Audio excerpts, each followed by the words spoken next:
This is just some of the things we need to keep charged aboard Nakama. We also run a freezer, because I like berries in my smoothies, ice in my cocktails, and we are pretty remote, so it is handy. I love veggies, and we keep them fresh in the fridge. And while I only have my coffee freshly ground, Chili will not drink still water. On top of that, we now have fans in the cabin and up forward. We have nav instruments for the first time ever, including wind data, speed, depth, 2 chart plotters. We have an AIS, which helps us see other boats. What I'm trying to get at here, guys, is we have to be one of, if not the single most power-hungry 10-meter boat in Australian waters. So there's a lot of videos out there on the internet of people getting lithium and being really excited about it. You'd need to do a fair few to even get your workout in. But what I want to do is review it now after 12 months. Has it lived up to the expectations? What's great about it? And what are the downfalls? We can't wait to share our experience with you all. And without further ado, if you don't like batteries or anything, tune out now. But let's talk about batteries. So, who are we? Well, I'm Slim, and this is Soph. Hi, I'm over here. We are 2 uni students that decided to push the limits of remote study and see if we could complete a circumnavigation of Australia while we complete our degrees. We're currently in Darwin after sailing up the east coast of Australia through the remotest parts of the Great Barrier Reef, across the Gulf of Carpentaria, and through the Northern Territory. We've been here for a little while now, waiting out the last bit of the cyclone season, and we're getting the boat ready to push on into even more remote territory as we head for the wild west of Australia, the Kimberleys, and down the western coast. So what qualifies my opinion to talk about electronics? I am no electrician. Well, I've just taken on the battery monitor role here on SV Nakama, and through experience we tend to learn a lot. We've been living off grid for 3 years now, so I'm just going to discuss my experiences. Now, it is super important that we jump in the time machine and go back. When I first stepped foot aboard Nakama, she didn't have any working mast lights, we didn't have galley lights, we didn't have working bilge pumps, we still kind of do. We would also have to turn the fridge off every night as we got into bed. And if we wanted to call someone on the radio, of course, we had to run the engine. And basically the electrics were a shamble. I've filled what would be the size of potato sacks worth of redundant cabling from this boat now 3 times on 3 separate big attacks on what is the old electric system here. We did not trust the current wiring system on the boat. Anyway, this is why we haven't done this, because it's Since and prior to making the changeover, we have done a near complete rewiring of the entire vessel. So the wiring is now pretty schmicko, but it has been a 3-year long journey. 12 months ago, that journey converted to lithium. So we covered a little bit more about our decision-making process in the first video when we did the installation, but essentially our research started, let's say it started broad spectrum and refined from looking at Alibaba and all these cheap battery websites, which were starting to freak me out a little bit, to one day I just was on a phone call with Revolution Australia. What was so great about this phone call was that I now felt comfortable about every aspect of the installation, and they gave me the guidance on asking about what engine we had, what appliance we ran, and everything like that, and gave us essentially the full package of what we needed to make the transition over and make the whole system work. Not just dropping in and out the batteries and replacing them for lithium, because I think that's where a bit of the skepticism comes from. I wouldn't recommend that. We made a few minor changes to our system in order to make the batteries run smoothly, effectively, and safely. So we went with Revolution, and then we absolutely flogged the out of those batteries, and we're going to tell you about how we did it. So, given the small battery box and the fact that I wanted to designate a starter battery, I had room for about, that's the starter, and then I had room for 2 more batteries in there. We used to have 3 120 amp hour AGMs. Now we've got a 100 amp hour lead acid taking up one of those spots, and I was able to fit 2 more 100 amp hour lithium batteries in. That doesn't sound like a lot having 200 amp hours, but it actually equated to be a little bit more usable battery power, as 360 in lead acid divided by 2 is 180. These 200 amp hours of lithium that we could use all of was actually more usable power than we'd had in the past, and weighed a whole lot less if you're a racer. I don't actually care. Made them easy to install.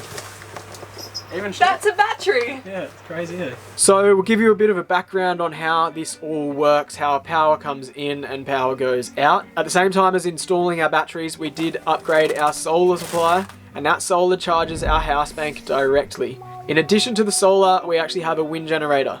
Now, I might go into this a bit later, but some people bag out wind generators. I would not recommend having a boat without one personally. But that charges straight into our starter battery, which then can overflow through a BCDC charger into our house bank in the same way that our engine charges through our alternator into the start battery and into the house bank.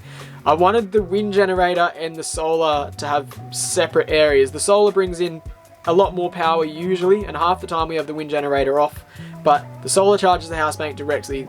With the wind generator, it's a good backup for us if for any reason we were to lose our solar, have any issues with the house bank or anything like that. I know that I can get power into the starter battery if it was flat for any reason. We also have a master switch which can charge vice versa between the lithium and the starter if need be as well. So now you know what we have on board: the fridge, the freezer, the fans, all the camera gear and all the laptops, and the fact that we spend a lot of time on those laptops. We can now go to talk about our experience heading north. Basically, lithium isn't magic.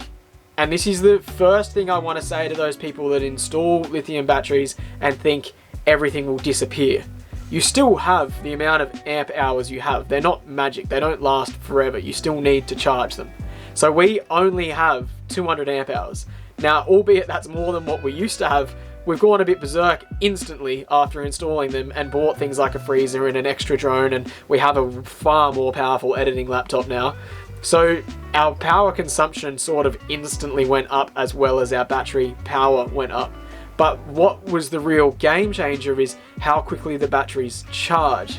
If we run our old AGM batteries right down, they would take 3 times as longer to charge back up than the lithium. There were days on our trip up the Cape that we would have used the entire allowance of our amp hourage easily twice in the day, but because the charge rate was so high, it just kept up with it.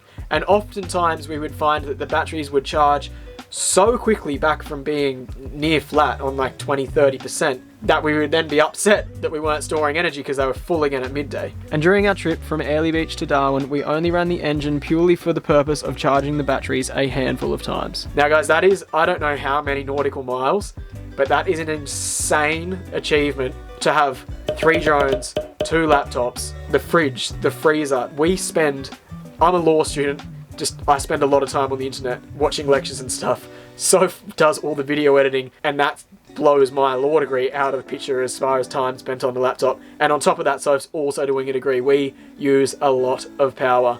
The fact that we did it on 200 amp hours doesn't even feel right when I say it. I still can't believe it at times, to be honest. I put it down to the fact that obviously you can use the whole range of the battery, which was phenomenal, but I reckon the key saviour for us was the recharge rate. In saying that, I just want to touch on the wind generator.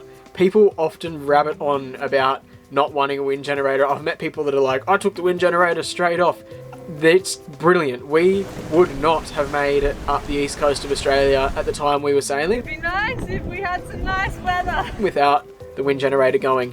We have just shy of 600 watts of solar, and while when it's sunny that is absolutely brilliant, generally speaking when it's not sunny, it's windy and squally, and the wind generator really steps into its own there, putting between 15 and 20 amps in when it's really windy. When we were traversing up the remote northern tip of the Great Barrier Reef, we would have weeks without decent sunshine. It might poke its eye out for a second, and the wind generator is just what kept us going. The other massive benefit about a wind generator, and I think people often overlook this, is it's not sunny at night, but the wind generator will keep going. So we figured on our batteries, and this is why it's so awesome that they bounce back quick, but we would lose about 50% of the batteries, 100 amp hours over the course of the night, between us maybe watching a movie on the laptop, having the fan running, and just the fridge and the freezer in the background, and probably charging the drone batteries and whatnot for whatever we had planned the next day.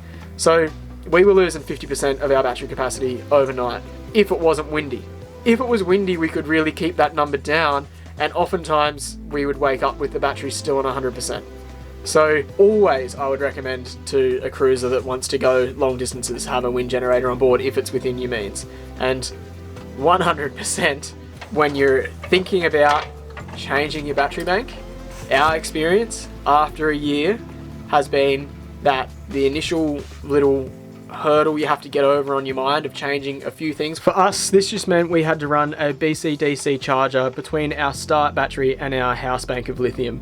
The BC-DC charger acts to protect both the start battery and the alternator from being overdrawn by the powerful lithium batteries. Everything else remained the same. Our Victron solar chargers were already capable of going to a lithium setting. Any good solar MPPTs or anything like that nowadays will have a lithium setting on them. And really, it's been life-changing for us. Having the ability to work all day without having to run the engine and turn it on, having the safety of knowing that our radio actually can make the distance, and just having all the extra luxuries on board, like, you know, cocktails and freezer and all that kind of stuff. It's been mind-blowing. We're consistently adding more things to the boat and you get addicted to the power. We don't have a lot of the normal niceties you would have in a house or whatever. Like, we don't have a shower on board, we don't have a dishwasher, we don't have any of that kind of stuff. But what we do now have is a lot of pleasantries, like we can charge our laptop and we can grab some ice cream out of the freezer. So, in conclusion, the one downside to lithium is that they're not magic. So you only have the amp hours that you have. Other than that, like, I don't know, to expect them to be magic, that's not fair. I was going to swear then. They are infinitely brilliant. I mean, we flogged them, they're awesome. And all the bad rumours weren't true and the good rumours were. If you have to upgrade your battery bank and you don't want to be doing it every few years, then I would highly recommend going lithium. If you're in Australia, I would highly recommend giving Revolution a call for any of the nitty-gritty stuff. Have a conversation with an Aussie on the phone. They talked us through everything we needed. The product is phenomenal. I mean, we didn't want to be doing this again later. I wanted to steer away from the cheap Alibaba solutions or just cheaper batteries themselves. The biggest thing I can say is that 2 full-time uni students that also run a YouTube channel sailed a boat from mid-Queensland to the Northern Territory on 200 amp hours of batteries.